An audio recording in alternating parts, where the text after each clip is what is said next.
हे मागे मागे कोल्हापूर पोलीस जे दाखल झालेले आहे आणि आता सीसीटीव्ही सुद्धा ताब्यात घेतला.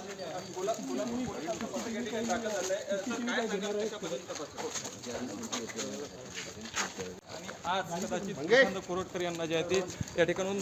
अटक देखील होऊ शकते आणि तो फोन कॉल केला गेलेला जो लोकेशन होता तो नागपूरचाच होता असं जे आहे ते कोल्हापूरून आलेल्या पथकाकडनं एकूणच सांगण्यात आलं. आता कोल्हापूरचं पथक जे आहे ते प्रशांत कोरटकर यांच्या घराची पाहणी करून आता जे आहे ते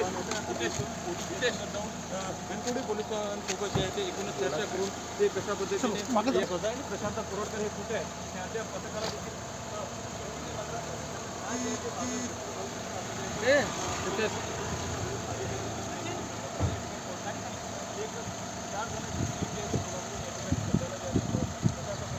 सजेल